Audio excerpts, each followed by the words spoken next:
পাকিস্তানিরা যখন হত্যাযজ্ঞ শুরু করলো, আওয়ামী লীগের নেতৃবৃন্দদের ভিতর হাই কমান্ডে একটা অলরেডি ডিসিশন ছিল যে তারা তো নির্বাচনের ফলাফল মানবে না, যদি না মানে, এবং ওই যে আলোচনা হওয়ার কথা ছিল, আলোচনায় যদি কোনো সুফল না আসে তাহলে তারা ক্র্যাকডাউন করতে পারে।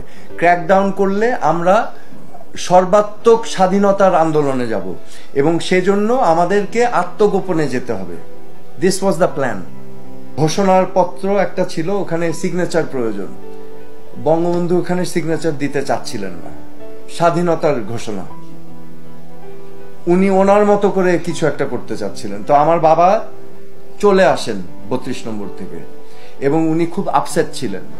আমার আম্মা বলেন যে উনি খুব আপসেট ছিলেন, উনি মানে সব ফাইল টাইল বাসায় এসে ফেলে দিচ্ছেন যে এই এত বছরের আমাদের আন্দোলন সব বৃথায় গেল।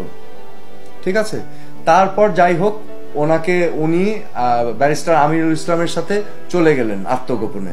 পরবর্তীতে যশোর দিয়ে বর্ডার ক্রস করার সময় তাজউদ্দিন আহমেদ সিদ্ধান্ত নিলেন যে বিচ্ছিন্নতাবাদী আন্দোলন পৃথিবীর ইতিহাসে অনেক আছে, কিন্তু বেশিরভাগই সফল হয়নি। আমরা পিএলও যদি দেখি, প্যালেস্টাইন লিবারেশন অর্গানাইজেশন, ঠিক আছে, এরকম অনেক উদাহরণ আছে, আইআরএ আছে, ঠিক আছে। তো উনি সিদ্ধান্ত নিলেন যেহেতু 70-এর একটা নির্বাচন হয়েছে, এখানে একটা ম্যান্ডেট আছে, এইটার লিগ্যাল ফ্রেমওয়ার্কে একটা সরকার গঠনের মাধ্যমে যদি আমরা আগাই তাহলে এটা লেজিটিমেসি পায় বিশ্ব দরবারে। কারণ এখানে মনে রাখতে হবে মুক্তিযুদ্ধ কিন্তু আন্তর্জাতিক দরবারেও আমাদের কিন্তু তুলে ধরতে হয়েছে, সমর্থন আনতে হয়েছে, ঠিক আছে। এখানে অনেক বিষয় ছিল, কূটনীতি ছিল, এখানে শরণার্থীদের দেখভালের বিষয় ছিল, মুক্তিযোদ্ধাদেরকে ট্রেনিং ছিল, ওদিকে যাচ্ছি না। বাট এই উদ্দেশ্য নিয়ে উনারা বর্ডার যখন ক্রস করছিলেন তখন বিএসএফ থেকে যখন ওনাদেরকে গ্রহণ করলেন গোলক মজুমদার সাহেব, রিজিওনাল চিফ, উনি একমাত্র দেখা করবেন রাষ্ট্রপ্রধানের সাথে। So state to state contact, this is very important. আমি কেন বলছি একটু পরে বুঝবেন। এবং তিনি আর কোনো গোয়েন্দা সংস্থা বা কারোর সাথে তিনি দেখা করলেন না। He wanted state to state communication. এবং উনি ইন্দিরা গান্ধীর সাথে দেখা করলেন। Now in the meantime Indian intelligence agency যেটা তারাও কিন্তু খেলায় মেতেছিল। তারা আবার করলো কি, এটা আমরা একটু পরে স্পষ্ট হবে। এই মুজিবনগর সরকার যখন পরবর্তীতে গঠন করা হলো, এই মুজিবনগর সরকারকে বারবার বাধাগ্রস্ত করছিল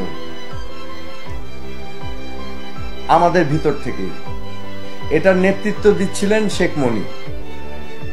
এবং আমরা যতদূর জানি মুজিব বাহিনীকে ট্রেনিং দিয়েছিল এবং আপনারা জানেন কিনা আমাদের 9 মাসে কিন্তু মুক্তি বাহিনী এবং মুজিব বাহিনীর ভিতরে সংঘর্ষ হয়েছে কয়েকবার।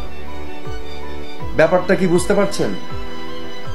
সো আমার বাবা যেটা চেয়েছেন state to state contact and independence, এবং আমরা সেটা অ্যাচিভ করতে পেরেছি। 9 মাস যুদ্ধ করে পরবর্তীতে 8ই ডিসেম্বর যখন পাকিস্তান আক্রমণ করলো ভারতকে, ভারত আবার যুদ্ধ ঘোষণা করলো পাকিস্তানের বিরুদ্ধে, তখন যৌথ বাহিনী গঠন হলো এবং ভারত এবং বাংলাদেশ যৌথ বাহিনী পাকিস্তানকে পরাজিত করলো এই পূর্ব পাকিস্তানে, এবং 16ই ডিসেম্বর বাংলাদেশ হলো, রাইট। এখানে অনেকে ভুল করেন, এখানে কিছু রুমার মানুষ ছড়ায় যে ভারতের কাছে বাংলাদেশকে বিক্রি করে দেওয়া হয়েছে। এটা একেবারে ভুল কথা।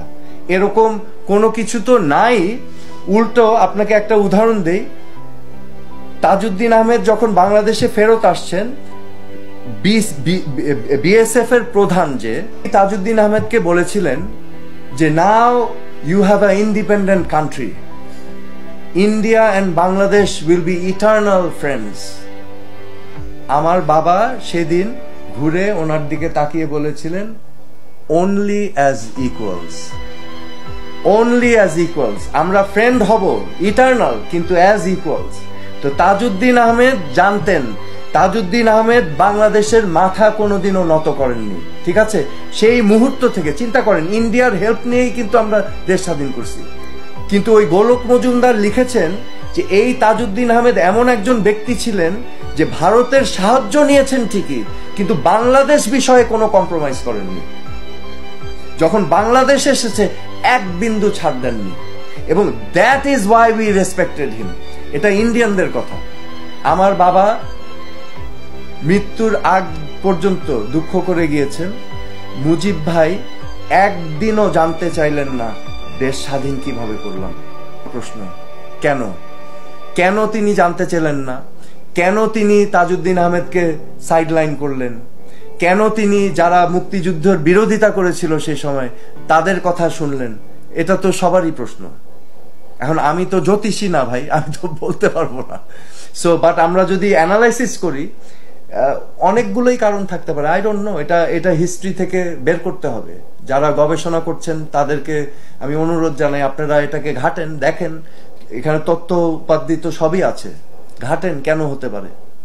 ওই সময় আমাদের যে মুজিবনগর সরকার গঠন হলো, বাংলাদেশের প্রথম সরকার, বিপ্লবী সরকার যেটাকে বলা হয়, তাজউদ্দিন আহমেদকে রাজনৈতিকভাবে সাপোর্ট দিয়েছিলেন এই তিন নেতা, সৈয়দ নজরুল ইসলাম, কামরুজ্জামান সাহেব এবং মনসুর আলী সাহেব, এবং কম বেশি এই তিনজনও ভিক্টিমাইজড হয়েছে।